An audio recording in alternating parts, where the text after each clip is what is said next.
खुलुमबाय बे समाव बडोलेण्ड इंखं टेलिभिजननि स्टुडिय'आव आं मिथिका नार्जारी दिनै मोनाबिलिनि गाहाय रादाबफोराव दङ। PFI खौ 5 बोसोरनि थाखाय होबथानाया मोनसे साहसि बिथांखि बुंदों हिमन्त। करीमगंजनि बर्डारफोराव PFI नि मावख' सिल खालामदों। पुलिस जिम्मायाव सासे बाइक सिखावनि जिउ खहा। लवलीना बरग'हाया नेशनेल गेम्स 2022 आव बाहागो लानाय नंला। महेश्वर बर'नि रुंसारि जानायाव बर' थुनलाइ आफादा गोथौ दुखु मोननाय फोरमायदों। सिमेन्ट गुदि बर' थुनलाइ आफादा बर' थुनलाइ आफादनि मुंख्लं सान फालिदों। हायुङारि मानास हाग्रामानि साखाथियाव थानाय खामार दैसायाव वर्ल्ड टुरिज्म डे फालिदों। दानिया फै आबुं रादाबाव।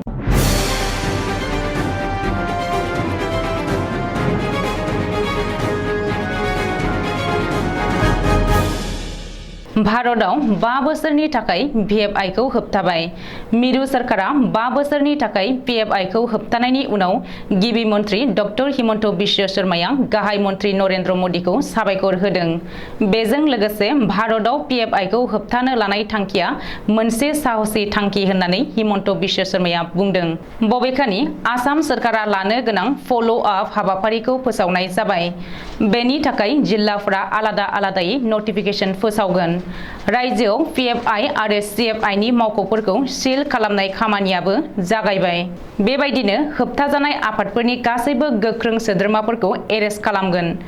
खा आन्दलन आरो गुरुकुटि हिंसायारि जाथायाव PFI आरो CFI नि उदखारि हाबाफारि आरो हिंसायारि सानथौफोरखौ नुनो मोन्दोंमोन होननानैबो गिबि मन्त्रि डक्टर हिमन्त बिश्व शर्माया बुंदों।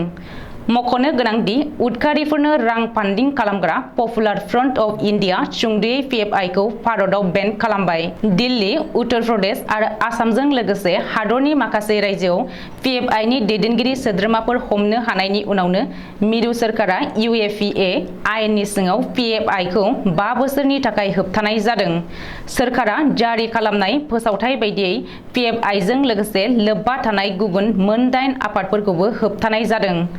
मिथिनो हानाय बायदिब्ला मिरु नखर मन्त्रालया नायबिजिरग्रा फसंथानफोरनिफ्राय गोख्रों फोरमानफोर मोननायनि उनावनो बे थांखिखौ लादों।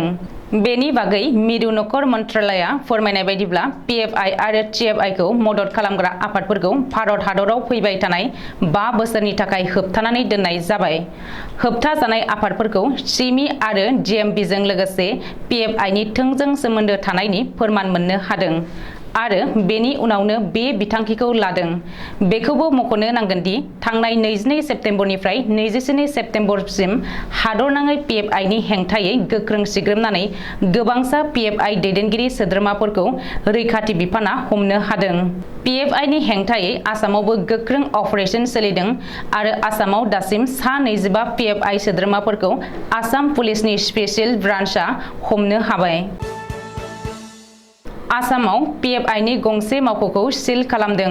मिरु सरकारा PFI खौ 5 बोसोरनि थाखाय बेन खालामनायनि उनावनो दिनै आसामाव गंसे PFI मावख'खौ खुंथाया सिल खालामदों।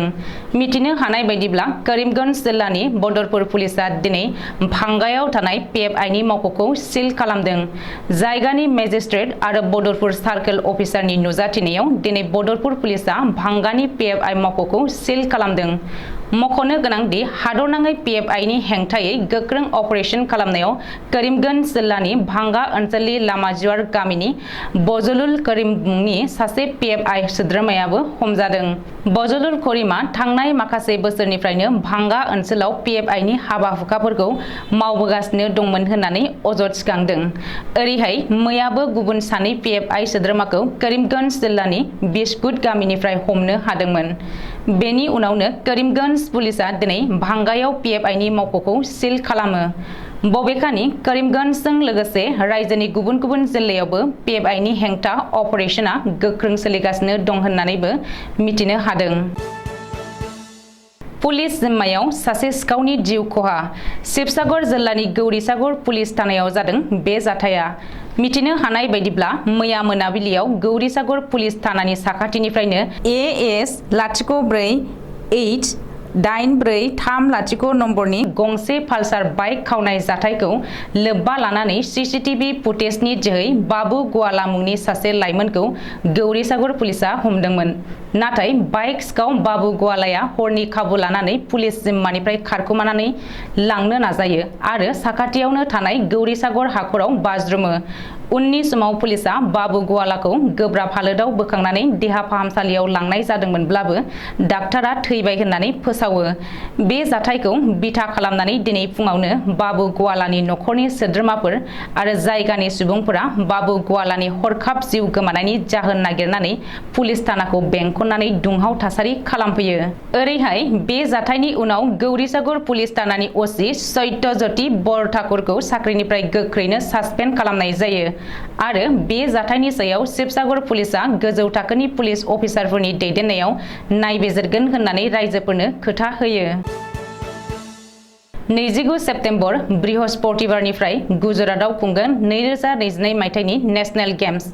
नेशनेल गेम्सआव 2022 नि थाखाय आबुं थियारि जाखाबाय। आसामनि माखासे गेलेगिरिफोराबो नेशनेल गेम्स 2022 नि थाखाय गुजरातसिम रावना होबाय। नाथाय 2022 मायथाइनि नेशनेल गेम्सआव बाहागो लानाय नंलिया अलिम्पिक मेडेलिस्ट बक्सार लाभलिना बरग'हाया। मिथिनो हानाय बायदिब्ला प्रेक्टिस खालामनाय बुब्लियाव गन्थंआव गोब्राब जखम जानायनि थाखाय लाभलिना बरग'हाया गुजरातआव खुंनो गोनां देग्लायनि नेशनेल गेम्सआव बाहागो लानायनिफ्राय गोजानाव थासिगोन। गन्थंआव गोब्राब जखम जानायनि थाखाय डाक्टारा लाभलिना बरग'हायखौ जिरायथ'नो सुबुरुन होदों। बेनिखायनो नेशनेल गेम्स 2022 आव बाहागो लानायनिफ्राय गोजानाव थासिगोन लाभलिना बरग'हाया। मख'नो गोनांदि नेशनेल गेम्स 2022 नि थाखाय लाभलिनाया गोब्राब प्रेक्टिस खालामदोंमोन आरो देग्लायनि नेशनेल गेम्सआव लाभलिनाया मोनसेब्लाबो मेडेल देरहागोन होननानै गोख्रों फोथायनाय लादोंमोन। नाथाय प्रेक्टिसनि समाव गोब्राब जखम जानायनि थाखाय लाभलिनाया नेशनेल गेम्सआव बाहागो लानो हानाय नंलिया। ओरैहाय नेशनेल गेम्सआव आसामनि फिरफिलाखौ आमलन बरग'हायाव लागोन होननानै मिथिनो हादों। बोखावजायि दरं जिल्ला बर' थुनलाइ आफादनि बारग' आफादगिरि मैखोम समाज सिबियारि सानसुमै रौता जारगावनि थागिरि महेश्वर बर'नि रुंसारि जानायखौ बर' थुनलाइ आफादा गोथौ दुखु मोननाय फोरमायदों। बर' थुनलाइ आफादनि आफादगिरि तरेन बर' आरो गाहाय नेहाथारि प्रशान्त बर'मोना दिनै गांसे प्रेस बिबुंसारनि गेजेरजों महेश्वर बर'नि रुंसारि जानायखौ दाहा फोरमायदों। बेजों लोगोसे महेश्वर बर'नि रुंसारि जानायाव बिथांनि संसारजों लोगोसे बर' हारिया मैखोम समाज सिबियारि आरो थुनलाइ सिबिसुला खोमानांबाय होननानै प्रेस बिबुंसाराव लिरदों।